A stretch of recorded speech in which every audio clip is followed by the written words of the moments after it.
सदाभाऊ खोत यांनी कृषी आणि फलोत्पादन आणि पणन राज्यमंत्री म्हणून शपथ घेतली। पण शेतकरी चळवळीतून आलेले सदाभाऊ शेतकऱ्यांसाठी थेट रस्त्यावर उतरले।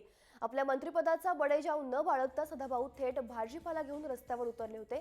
राज्य सरकारने शेतकऱ्यांना आपला भाजीपाला कुठेही विकण्याची मुभा दिली आहे। व्यापाऱ्यांनी सरकारच्या या निर्णयाविरोधात बंदचं हत्यार उपसलंय। त्यामुळे शेतकरी आणि सर्वसामान्य भरडून निघालेत। पण स्वतः कृषी राज्यमंत्री सदाभाऊ खोत मात्र भाजीपाल्याच्या 300 गाड्या घेऊन मुंबईतल्या दादर मार्केटमध्ये उतरले। सर्वसामान्यांना या स्वस्त भाजीपाल्याचा फायदा झाला, पण शेतकऱ्यांनाही 10% रक्कम जास्त हातात पडली। शेतकऱ्यांना वेठीला धरू नका, जिथे ग्राहक आहेत तिथे भाजीपाल्याच्या गाड्या उभ्या करू असा इशारा सदाभाऊ खोत यांनी यावेळी दिलाय। तर सदाभाऊ खोत यांच्याशी बातचीत केली आहे आमचे प्रतिनिधी हेमंत पिर्जे यांनी।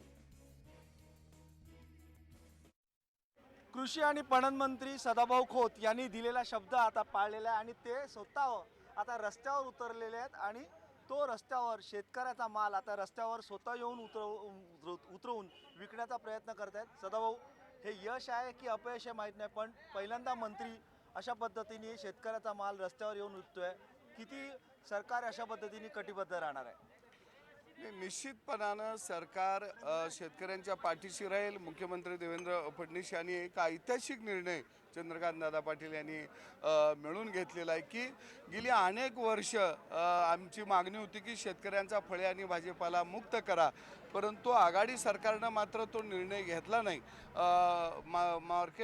मार्केट कमिटी ॲक्ट 2007 हा 2007 सालीच खऱ्या अर्थानं लागू झालेला होता, पण महाराष्ट्रामध्ये आघाडी सरकारनं तो लागू केला नाही आणि शेतकऱ्याची लूट ठेवली, ग्राहकाची लूट केली। परंतु या सरकारनं तो मॉडेल ॲक्ट लागू केला आणि फळे भाजीपाला नियमनमुक्त केलं आणि हे नियमनमुक्त केल्यानंतर शेतकरी कुठं विकणार, त्याला जागा आहे का, त्याला गोडाऊन आहे का, अशा पद्धतीची भीती शेतकऱ्याच्या मनामध्ये निर्माण केली।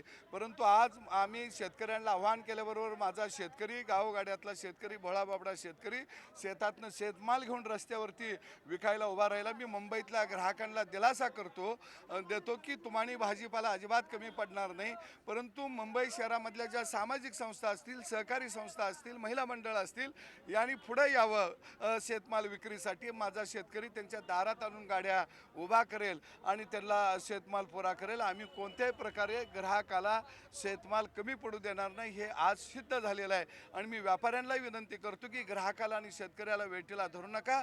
तुमच्याही न्याय मागण्या काय असतील त्या मागण्या मान्य केल्या जातील, परंतु आता शेतकऱ्याच्या पायामध्ये आम्ही जोखाड अडकू देणार नाही, बेड्या अडकू देणार नाही। पण किती आता असा माल आणलेला आहे जो तुम्ही आता शेतकऱ्यांचा डायरेक्टली इथे मुंबईच्या मार्केटमध्ये विकताय? जवळजवळ 300 गाड्या आज मुंबईच्या मार्केटमध्ये या पद्धतीनं आलेल्या आहेत आणि अशा पद्धतीनं शेतकऱ्याला कुठेही आडकाठी येणार नाही, पोलिसांचं संरक्षणही पुरवलं जाईल आणि शेतकऱ्यांचा माल त्या ठिकाणी ज्या ठिकाणी ग्राहक आहेत तिथं नेऊन गाड्या उभा करून तो वितरित केला जाईल। 300 गाड्या आज मुंबईत आलेल्या आहेत आणि या 300 गाड्यांमधनं भाजीपाला आज मुंबईच्या मार्केटमध्ये आलेला आहे आणि त्याला कुठेतरी संरक्षणही पोलिसांनी दिलेलं आहे आणि हा माल आता विकण्यासाठी सुरुवात झालेली आहे। आता सरकार याच्यासाठी कटिबद्ध आहे, पण हा माल थेट बाजारात येऊन शेतकऱ्याला न्याय देणार आहे अशा पद्धतीचं मंत्री महोदयांनी आश्वासनही दिले आहे। व्हिडिओ जर्नलिस्ट महेश हेमंत बिर्जे, जय महाराष्ट्र, मुंबई।